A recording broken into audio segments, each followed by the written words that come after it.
Assalamualaikum adik-adik semuanya, ketemu lagi dengan Belajar Bersama Mutiara. Nah, ini adalah video kelanjutan dari video sebelumnya, yaitu materi Bahasa Indonesia kelas 6 SD bab 3. Judul bab kali ini adalah Taman Nasional dan Situs Warisan Dunia. Dan ini adalah video kedua dari video sebelumnya, jadi bagi kamu yang belum menonton video part satunya, linknya nanti ada di deskripsi, silahkan dipelajari dahulu. Pada video sebelumnya, kita telah membaca cerita tentang catatan perjalanan yang judulnya adalah bertemu orang utan di Taman Nasional Tanjung Puting. Nah, saatnya bahas bahasa, kalimat langsung dan tidak langsung. Pada bacaan bertemu orang utan di Taman Nasional Tanjung Puting, terdapat kalimat langsung dan tidak langsung. Jika kalian cermati kembali, adakah perbedaan yang bisa kalian temukan pada kalimat-kalimatnya? Berikut adalah perbedaan kalimat langsung dan tak langsung. Dari definisi, kalimat langsung kalimat yang langsung diucapkan oleh pembaca atau pelaku.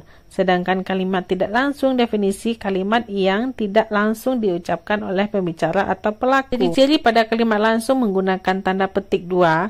Sebelum tanda petik 2 dipisahkan dengan tanda koma, huruf pertama di awal petikan menggunakan huruf kapital. Kalimat tidak langsung tidak menggunakan tanda petik 2, menggunakan kata hubung bahwa, agar, untuk, dan untuk pertanyaan menggunakan kata apakah serta mengenai. Contoh, Lani berkata, kemudian ada tanda koma, lalu lanjut ke tanda petik. Kunang-kunang di hutan ini cantik sekali. Mengubahnya menjadi kalimat tidak langsung, Lani mengatakan bahwa kunang-kunang di hutan ini cantik sekali. Lalu ada pula tanda petik, apakah kamu sudah lapar? Lalu ada tanda petik, tanya ibu kepadaku. Untuk contoh kalimat tidak langsung, ibu bertanya apakah aku sudah lapar? Saatnya latihan. Di catatan perjalanan dengan Kalatok terdapat beberapa kalimat langsung dan tidak langsung. Bekerjalah dengan teman sebangkumu. Carilah kalimat langsung dan tidak langsung dalam teks tersebut dan ubahlah jenis kalimatnya tanpa mengubah maknanya. Contohnya, kalimat langsung, adikku yang berusia 6 tahun berseru, asik sekali menjelajah hutan. Kalimat tidak langsung kita ubah, adikku yang berusia 6 tahun menyerukan bahwa menjelajah hutan itu asyik sekali. Nomor 2, penduduk di sekitar Taman Nasional sangat menghormati Profesor Berute dan memanggilnya ibu, kata pemandu kami. Kalimat tidak langsung, pemandu kami mengatakan bahwa penduduk di sekitar Taman Nasional sangat menghormati Profesor Berute dan memanggilnya ibu. Lanjut, nomor 3, 4, dan 5. Kamu bisa cari sendiri dan maknai sendiri kalimat langsung dan kalimat tidak langsung, dan kamu lihat perbedaan antara kedua kalimat tersebut. Hanya kita melihat grafik berikut. Ada 10 provinsi dengan kebakaran hutan dan lahan terluas periode 2019. Cara membaca grafik. Nah, kita pertama merangkum. Merangkum dapat menggunakan kata total. Contoh, pada tahun 2019, total luas kebakaran hutan dan lahan di 10 provinsi sebesar 857.755 hektar. Kedua, menggunakan kata sifat superlatif, yaitu paling. Kata sifat paling bisa digunakan untuk data yang paling tinggi dan paling rendah. Contoh yang A, Provinsi Kalimantan Tengah mengalami kebakaran hutan dan lahan terluas pada tahun 2019. Yang B, kebakaran hutan dan lahan paling sedikit terjadi di Provinsi Nusa Tenggara Barat seluas 22.046 hektar. Yang ketiga, membandingkan. Membandingkan bisa dengan menggunakan kata-kata lebih banyak atau lebih sedikit. Contoh, kebakaran hutan dan lahan di Kalimantan Barat sedikit lebih kecil daripada yang dialami provinsi tetangganya Kalimantan Tengah. 4, membaca tren atau kecenderungan. Kalau ada data waktu ke waktu, kalian bisa menyatakan kecenderungan suatu peristiwa meningkat atau menurun. Saatnya latihan. Buatlah setidaknya 5 kalimat dari pembacaan grafik berikut ini. Kalian bisa merangkum, membandingkan, menggunakan kata sifat superlatif, dan menyatakan tren atau kecenderungan. Di situ ada grafik jumlah kunjungan wisatawan di Labuhan Bajo pada tahun 2015, 2016, 2017, sampai 2018. Juga ada berapa total kunjungan per masing-masing tahun. Kita lihat grafiknya, kita bisa membaca grafik tersebut. Pada tahun 2015, angka kunjungan wisatawan di Labuan Bajo adalah sebesar 27.325. Dua dari tahun 2015 sampai tahun 2018, jumlah kunjungan wisatawan di Labuan Bajo paling sedikit pada tahun 2017 sebesar 18.632. Yang ketiga, Kunjungan wisatawan di Labuan Bajo meningkat drastis pada tahun 2018 menjadi sebesar 67.592.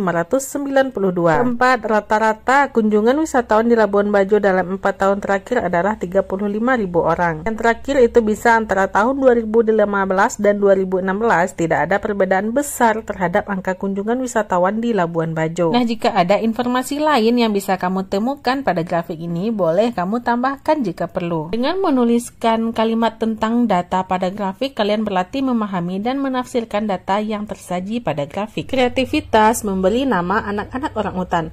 Di Taman Nasional Tanjung Puting, bayi orangutan diberi nama sesuai huruf awal nama ibunya. Ini untuk memudahkan pendataan dan silsilah. Misalnya ibunya bernama Rini, anaknya bernama Ricik dan Rimba. Ibu bernama Sri, anak bernama Siti. Di kebun binatang di luar negeri, bayi-bayi orangutan juga dinamai dengan nama-nama Indonesia. Misalnya Raja di kebun binatang Leipzig, Jerman, serta Malu dan Maimunah yang menghuni kebun binatang Melbourne, Australia. Sekarang buatlah kelompok berisi 3 atau 4 orang. Tugasmu adalah memberi nama-nama untuk keluarga orangutan.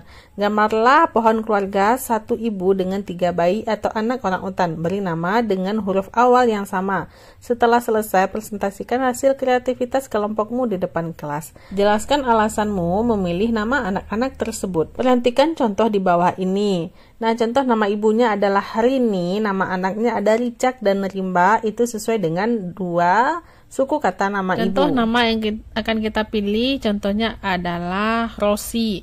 Kemudian Rosi menghasilkan anak orangutan berjenis kelamin laki-laki, bisa kita beri nama Roman. Kemudian ibu orangutan yang bernama Rosi tadi melahirkan 2 anak perempuan, bisa kita namai dengan Rona dan Rosa, juga bisa kita beri nama Rora. Nah, pemberian nama tersebut alasannya adalah nama yang sering kita jumpai di Indonesia. Saatnya membaca hasil pengamatan. Bacalah dan simak baik-baik teks dan gambar berikut ini. Adalah bacaan Museum Manusia Purba Sangiran. Museum Sangiran adalah museum yang menggambarkan kisah manusia purba yang ditemukan di situs penggalian arkeologi Sangiran. Situs ini terletak di Kabupaten Sragen, sekitar 17 km dari kota Solo, Jawa Tengah. Fosil-fosil binatang, manusia purba, dan artefak yang ditemukan di Sangiran berusia 1,8 juta tahun yang lalu hingga 150.000 tahun yang lalu. Museum Sangiran memiliki 3 ruang pamer. 1 ruang audiovisual untuk menonton film sejarah manusia Jawa dan lokasi lahar purba yang memuat lapisan-lapisan tanah yang berusia jutaan tahun. Di ruang pamer 1 dipamerkan fosil-fosil manusia purba dan binatang yang ditemukan di situs Sangiran. Koleksi situs Sangiran lebih dari 13.000 fosil. Koleksi yang dipajang di museum hanya sekitar 30% dari seluruh penemuan di situs tersebut. Museum Sangiran mempunyai ciri khas sebagai museum yang dinamis dan saintifik, bukan museum yang statis. Setiap hari ada temuan baru di situs Sangiran. Setiap 2 minggu sekali, temuan-temuan baru tersebut dipamerkan. Ruang pamer 2 berisi urutan-urutan kehidupan manusia, mulai dari manusia purba sampai dengan manusia modern. Di ruang kedua ini, kita bisa melihat audio visual yang memperlihatkan proses terjadinya alam semesta, mulai dari Big Bang, awal kehidupan, evolusi, dan migrasi.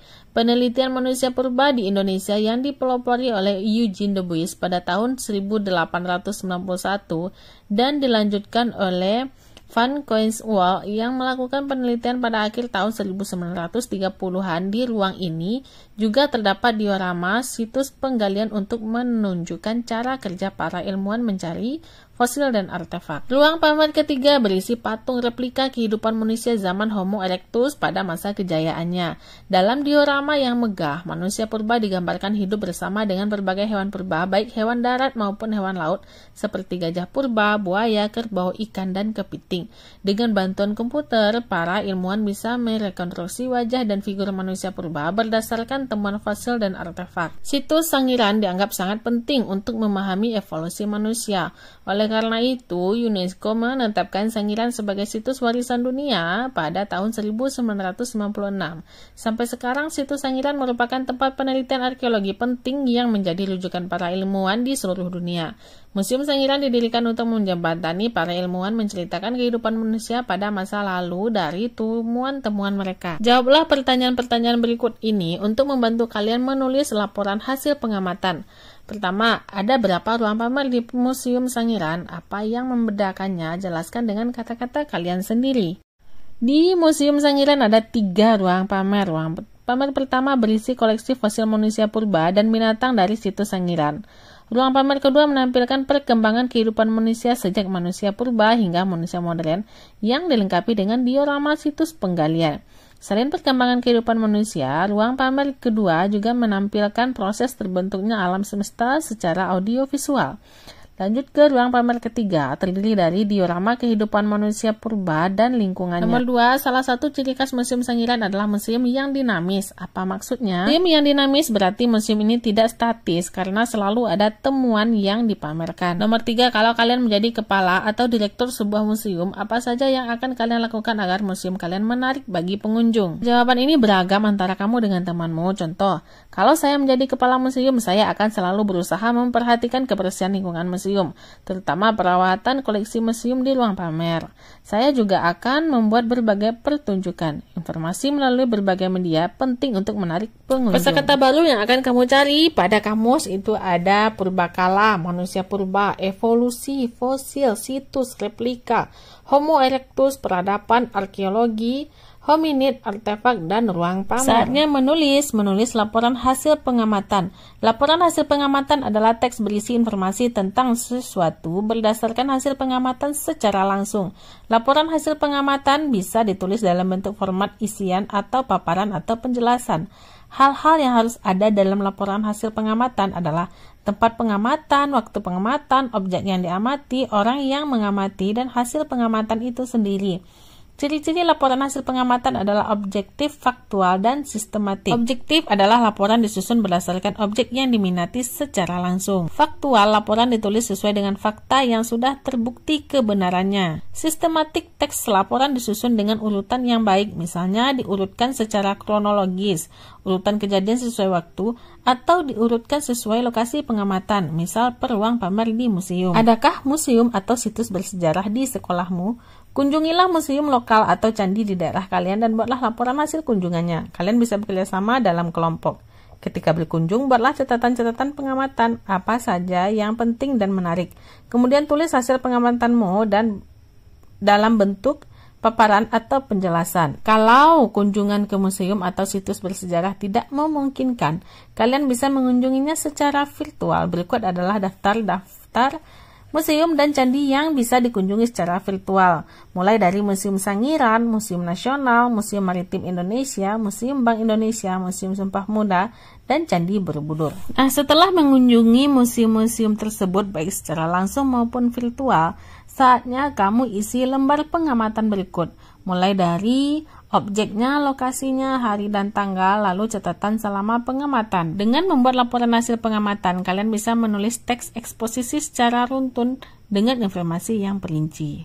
Nah, sekian sudah pembahasan kita tentang materi bahasa Indonesia kelas 6 SD bab 3 ini. Nantikan video-video pembelajaran selanjutnya masih pada channel ini, Belajar Bersama Mutiara. Terima kasih bagi adik-adik yang sudah menonton. Mohon maaf apabila banyak salah. Terima kasih atas perhatiannya. Assalamualaikum.